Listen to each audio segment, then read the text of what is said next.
Bonjour, aujourd'hui nous allons lire une histoire des 7 histoires de dinosaures qu'on lira peut-être une autre fois. Alors ce que je vous propose, c'est la première sortie du petit iguanodon. Voilà le petit iguanodon. Je lis. Un petit iguanodon avait juste assez grandi pour aller et venir selon ses envies. Il sortait de son nid pour la première fois. L'air était frais. Il hésitait. Mais sa maman le rassura. Alors il avança. Le petit iguanodon était curieux. Il explorait, à pas feutrés, c'est-à-dire tout doucement sans qu'on l'entende, reniflant ceci, observant cela. Mais soudain, flap, flap, un micro-raptor lui frôla le museau. Surpris, le petit iguanodon rentra dans son nid. Vite, vite! Son petit cœur battait la chamade. Sa maman le rassura. Le petit iguanodon se laissa bercer un long moment, mais ses yeux ne quittaient pas le ciel bleu. Je vous montre l'image. Regardez. Voyez? Alors, le petit iguanodon regarda à gauche, à droite, en haut, en bas, et il sortit de son nid à grands pas. Il courut sous une fougère et s'y cacha. À l'abri des micro-raptors, il ne bougea plus, il observait, il écoutait. À chaque nouveau bruit, le petit iguanodon sursautait. Mais doucement, il s'habituait. Enfin, il se sentit prêt. Les micro-raptors pouvaient voler. Le petit iguanodon n'avait plus peur. Il sortit de sous sa fougère et se mit à trotter. Au fil des arbres, au fil des rochers, le petit iguanodon prenait de l'assurance. Il sautillait, il virevoltait. Il s'amusait follement. Il se sentait grand.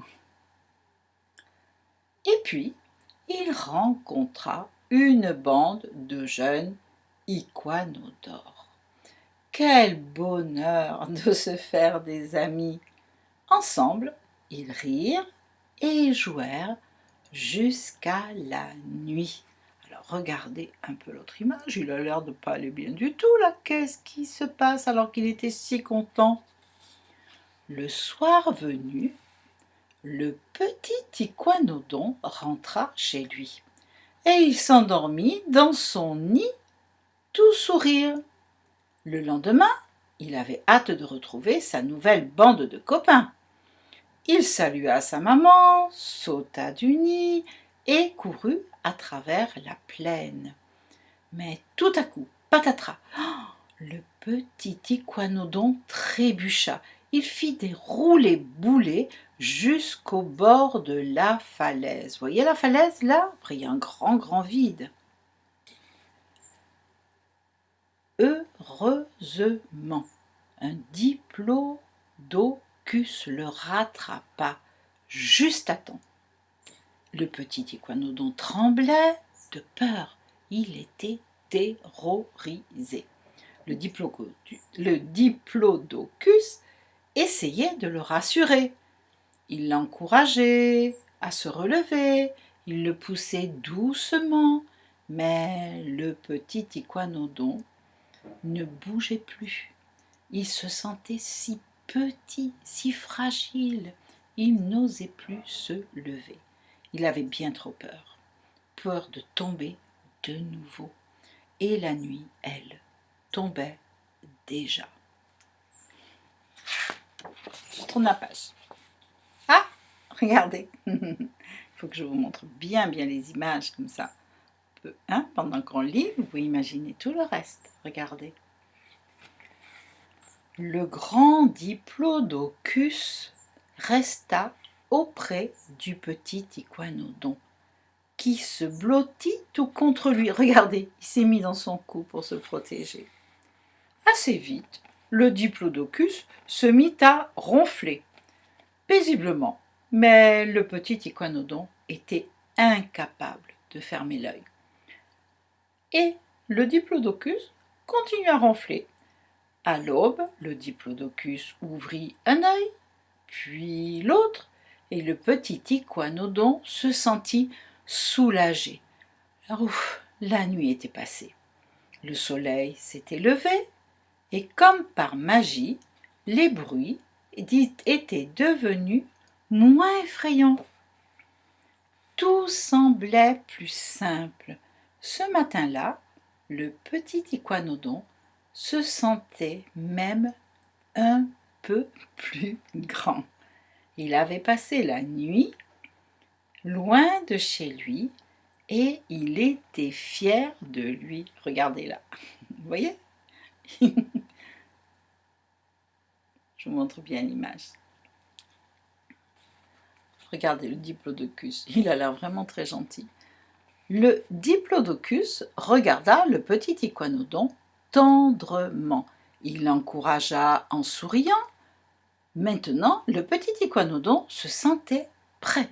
Il sourit au diplodocus et se leva d'un bond. Il se mit à courir à toutes jambes. Il se sentait pousser des ailes. Il filait comme le vent. Et bientôt, il se retrouva chez lui dans son nid. Le petit iguanodon était heureux. En une nuit, il avait bien grandi. Il savait désormais qu'il pouvait se faire confiance. Il embrassa sa maman et s'installa confortablement. Il estimait avoir eu assez d'émotions pour la journée et décida de rester blotti au fond de son nid, au moins jusqu'au lendemain. Cela lui fit le plus grand bien, et le jour suivant, il se leva à l'aube, c'est-à-dire très très tôt, salua sa maman et s'en alla gaiement retrouver tous ses amis iguanodons. Voilà pour cette histoire. Il y en a 7. Alors là, je vais vous dire, ces histoires sont écrites par Coralie Sodo, Fabien Octo Lambert et ils sont édités par les éditions Fleurus. Voilà. Eh bien écoutez, je vous dis à tout bientôt.